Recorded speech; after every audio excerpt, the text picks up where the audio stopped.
শবে বরাতের আমল, শবে বরাতের তিনটে বিষয় বোঝেন। একটা হলো শবে বরাতের রাত্রিতে, অর্থাৎ আবারও বলছি, শবে বরাত বলছি, আপনারা রাগ করেন না, নিসফে শাবানের রাত্রিতে, মধ্য শাবানের রাত্রিতে আল্লাহ তাআলা বান্দাদের গুনাহ মাফ করেন। এটা সহিহ হাদিস।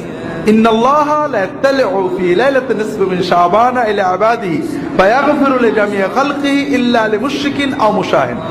আল্লাহ তাআলা মধ্য শাবানের রাত্রিতে তার বান্দাদের দিকে দৃষ্টিপাত করেন। আল্লাহ মধ্য শাবানের রাত্রিতে তার বান্দাদের দিকে দৃষ্টিপাত করেন, তখন তিনি দুই শ্রেণীর মানুষ ছাড়া সকল শ্রেণীর সৃষ্টিকে মাফ করে দেন।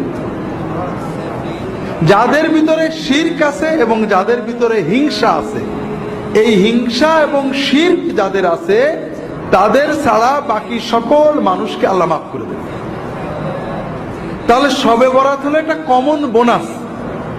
আপনি যদি এই রাত্রিতে ঘুমিয়ে থাকেন, জেগে থাকেন, কিন্তু আপনার অন্তরে শিরক নেই, আপনার অন্তরে হিংসা বিদ্বেষ নেই, ইনশাআল্লাহ আপনার নসিবে এই আল্লাহর বোনাসটা এসে যাবে, আপনার অ্যাকাউন্টে আপনার বোনাস জমা হয়ে যাবে।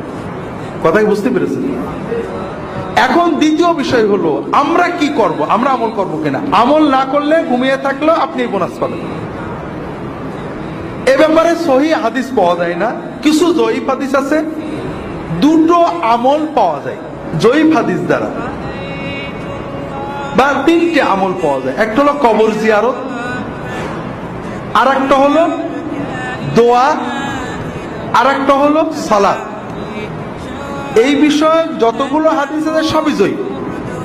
তবে যেহেতু এই রাত্রের ফজিলত সহিহ, এই রাত্রে কেউ যদি অন্যান্য রাতেও তাহাজ্জুদ পড়ে, এই রাত্রে একটু কিছু বেশি পড়েছে, অন্যান্য রাত্রেও দোয়া করে, এই রাত্রে বেশি করেছে, এটা অনেক আলেমই মুস্তাহাব, জায়েজ, বৈধ, সুন্নতের ভিতরে থাকবে বলে মত প্রকাশ করেছেন। আমরাও মনে করি যদি কেউ ব্যক্তিগতভাবে এই রাত্রিতে দোয়া করেন, এই রাত্রিতে আল্লাহর কাছে দোয়া করেন বা সাধারণ তাহাজ্জুদ পড়েন, কিয়ামুল লাইল করেন, এটা নাজায়েজ হবে না, ইনশাআল্লাহ বিদআত হবে না। তিনটে কারণে। একটা হলো সুন্নত দ্বারা ফজিলত প্রমাণিত। এখানে জয়ীফ হাদিস দিয়ে কেউ আমল করলে এটা সরাসরি বেদাত বলা ঠিক না। তাবেঈদের যুগ থেকে কোন কোন তাবেঈ এই রাত্রে ইবাদত করেছে। তবে এই রাত্রিতে ইবাদত মসজিদে যেয়ে করা, সমবেত করা, এটা সকল ইমাম হানাফি, শাফিঈ, মালিকি, হাম্বলি সবাই বেদাত বলেছেন, মাকরুহ বলেছেন।